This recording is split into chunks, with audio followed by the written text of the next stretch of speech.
In this video, I will show you how to get started with SQLancer specifically on its source code. So you can see that I've already downloaded Eclipse and imported SQLancer. If you have not done so yet, please watch one of the other videos on how to do it. And importantly, some of the content might be outdated by the time you're watching this video. So just for information, I'm working with the latest state as of January 2025. So how get started? If you open here the source directory of SQLancer, first of all, you notice that a lot of different packages that seem specific to individual database systems, right? So here we have some Citus packages, we have some ClickHouse packages, SinusDB, and so on. Now the question is, why do we need this? So first of all, a reason is that the SQL dialects are actually quite different, and a lot of SQLancer are different SQL statement generators. Right, and these are specific to the SQL dialect that SQLancer supports. Also, reading the database schema information is typically database system specific, and SQLancer requires this information to generate valid tables, for example, ones that actually exist. And it's also partly an artifact of SQLancer being a research project, which organically grew over time. Right, so we started with only a few database systems, then we quickly grew. Also, some companies contributed implementations for their database systems, and now we are at around 20 different database systems, and it becomes quite challenging to do any kind of refactoring. So even though we could extract or improve some of the code, we have not put too many efforts into this. Although recently, actually, we had one contributor who did so.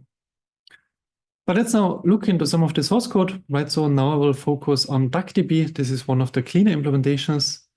So we can see here that we have a couple of classes. And most importantly, we have this DuckDB provider class. And in general, also for other database systems, we have this provider class, which is the entry point for all the testing logic. So let me scroll down. What you can see here is that we have this generate database method. This controls much of the overall logic because it creates the database state. As you can see here, that typically we have two steps. First, we generate the database schema. In this case, we generate one or two tables in DuckDB. And then afterwards, we generate other statements. And these other statements are specified here in this actions enum, which typically every database system implementation here has. Here you can see that we have different kinds of SQL statements, right? For example, insert, create index, and so on. So let's perhaps first look into one of these implementations. Right, so here I'm now in the DuckDB insert generator, and these generators, they typically concatenate strings, right? So here we have, for example, insert into. Then we append the columns here, then this values keyword, and then the values for these columns. And what you can also see here is that we reference the database schema, right? For example, here we get a random table in which we want to insert the values, we get the columns and so on. So SQLancer also actively queries this information from the database system under test. Again, the question is, why are these now specific to the database system? Now for insert, there are probably not too many things that differ between database systems also, although there are also some. But typically for many of the other statements, for example, indexes, these are typically quite database system specific, which is why we have individual implementations for them. Another reason is also because of this errors object here, right? So you can actually see here that typically a SQL statement that we want to execute both consists of the query string that we send to the database system, as well as this errors object here. And in SQLancer, generally, we can expect that every statement that we generate for the database system under test is syntactically valid, right? Because we basically implemented these generators after reading the documentation and checking that we don't have any syntax errors. But we can have semantic errors. Why? Because often it's very difficult to prevent them from happening, right? So if now we get into this insert errors class, we have some examples. For example, this not null constraint failed. So this one might be a bit easier to prevent, right? We can just ensure that we never insert a null value into the table. But for some other ones, it can be quite tricky, right? For example, here we have a check constraint failed, and it would be quite difficult to ensure that the value that we're inserting meets an arbitrary complex check constraint without actually executing it. And this is the reason that often in SQLancer we make the decision to declare something as an expected error if it's not if it's too difficult to prevent this error from happening. And by specifying it as an expected error, SQLancer doesn't regard it as an error. If now here, for example, this not null constraint failed would not be declared as an expected error, then SQLancer would consider it as a bug. So actually this is something that we can try. So I'm deleting this now. And now we would like to execute the logic here. So you can see already selected DuckDB as the database system to execute and the general logic partitioning word test oracle. And now if we run this, then you can actually see that there are a lot of issues that happen. But here you can precisely see that now we are getting a lot of this not null constraint issues where SQLancer considers them to be a bug. Right, so here actually this errors method here also applies to update statements. Let me check if you also have an example of an insert statement. Here we have some insert statement, right? And we trigger this not null constraint error here. Now, if we remove this, then hopefully we should no longer see this error. Yeah, that indeed seems to be the case. So stopping execution again. And going back. Yeah, and we also have similar logic also for the other SQL statements and generators. How do we control how many of the statements that we execute? So here we have a couple of heuristics in place.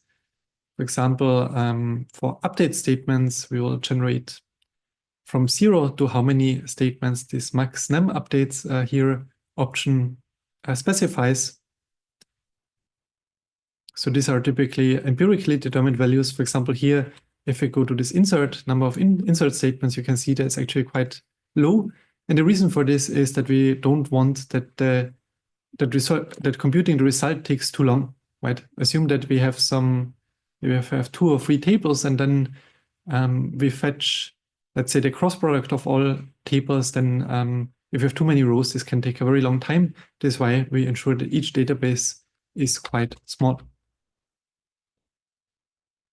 Perhaps closely related to this, if we actually go back down to this generate database method and see where it's being called, you can see, for example, here, this is the general execution logic that most test oracles use. And here you can basically see that we first generate a database, then we get the test oracle that the user selected, and then we execute the test oracle, or we generate a number of queries, and then we execute the test oracle on all of them. And here, for this number of queries that we execute by default, this is specified in the main option, and you can see that by default it's 100,000 queries, which is quite a lot.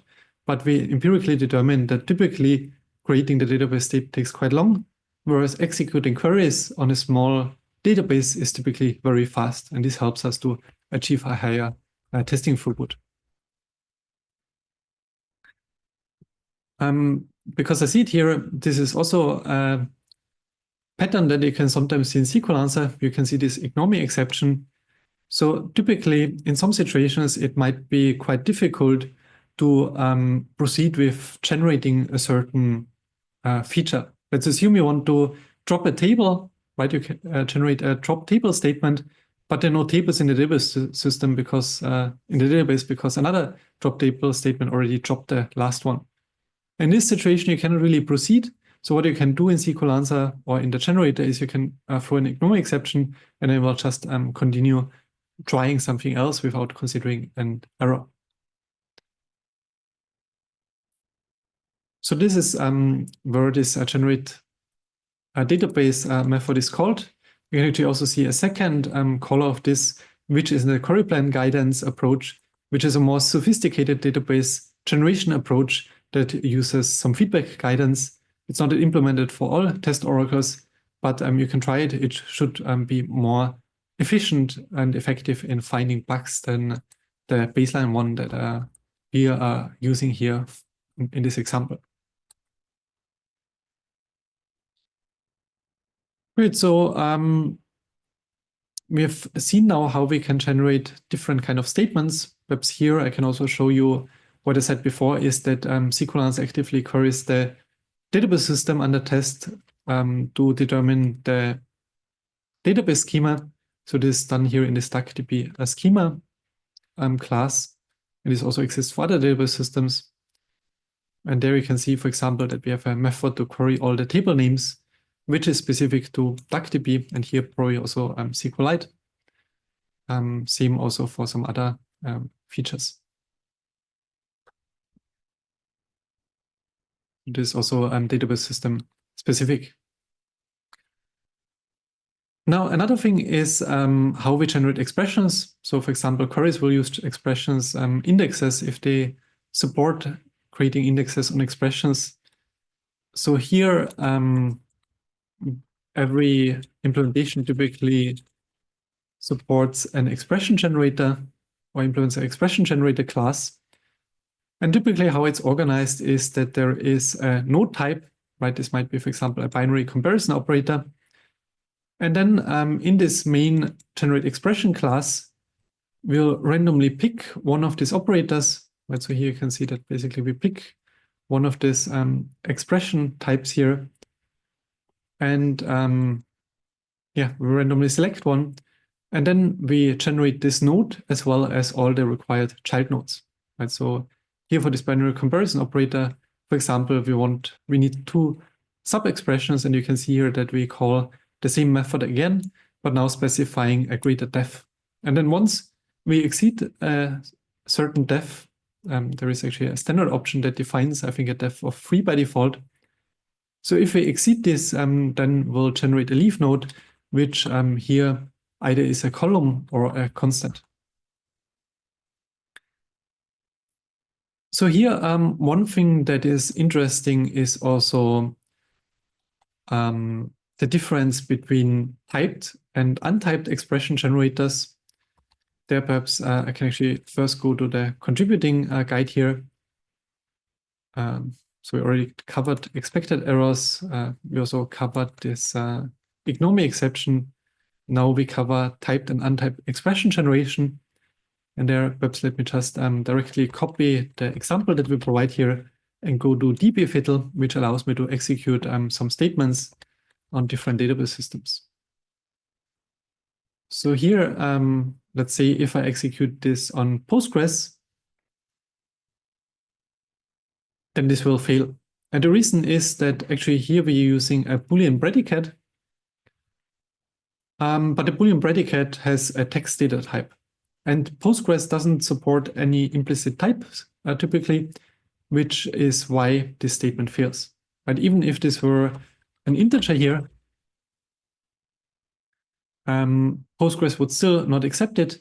It would fail with an error because it doesn't perform an implicit cast in this example. So it would do if actually we would have an explicit cast here. I think so, at least. Yeah, so here it will actually work. Now, for some other database systems like SQLite, actually this would work, right? So here I could specify a text data type, and SQLite would still happily process this query without issuing any error. And the reason for this is that SQLite provides many implicit casts that can cast between any kind of types without actually having the user specify this. Now, based on this insight, we have two different kinds of expression generators, typed and untyped ones. What does this mean? Let's perhaps directly look at a concrete example, namely the Postgres expression generator. So Postgres has this kind of typed expression generator.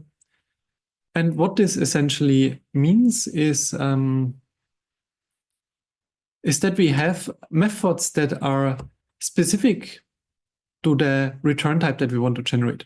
Right? So here we have a Boolean expression generation method, and this would, for example, be called by a where clause. Right? If we want to generate a where clause, we need to have a Boolean expression for Postgres.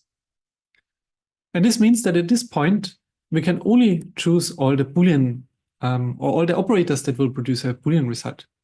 For example, not produces a Boolean result, right? Or, for example, a binary comparison, or a cast to a Boolean. And for the child nodes, we also need to be careful, right? What kind of child node that we generate. For example, if we generate a not operator, we know that also the child operand needs to have a Boolean data type, which is the case here. Or, for example, here, if we have a like operator, which is a regular expression, we know that we need to have a text data type. And this is different from, for example, the DuckDB expression generator that we saw before, where we don't specify the return type that we have, because at the time when we implemented the DuckDB expression generator, we assumed that it would support enough implicit casts. Now, another feature that SQLancer provides, or that you can adopt as a developer, is on how you deal with known bugs. Right? So ideally, if you report a bug, the database system developer would fix it immediately, which is when you could easily continue your testing campaign. But often it's the case that developers might not immediately fix all the bugs, or perhaps some are not prioritized or never fixed. Now, the question is, how should you work around this? So one pattern that we use is demonstrated here, for example, in the implementation of the TiDB SQLancer implementation. And you can see that first we create a field for every known bug. And then we write workaround code that uses this field. Right? For example, here you cannot see any use. Let's go to this bug. Here we can see that we have a bug, right? And then in the SQLancer code, we depend on it and we work around it. So in this case, as long as the bug is not fixed, we basically add this index out of range as an expected error. And this means that SQLancer won't consider this as a bug again until we remove this bugs field here. And by having this explicit code that depends on this field, it's also easy to know again which kind of workaround code that you need to remove again once the bug has been fixed.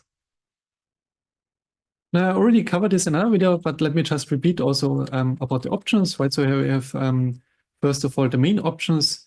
These are typically some options that are common to all of the database system, right? All of them are expected to implement and use them. For example, the expression def that we already saw before. And then there are some option classes that are specific to the database system. For example, here we have the DuckDB options class. And there, perhaps the most important option is always the one for the test oracles. So here you can see that we have this test oracle factory with the individual test oracle implementations.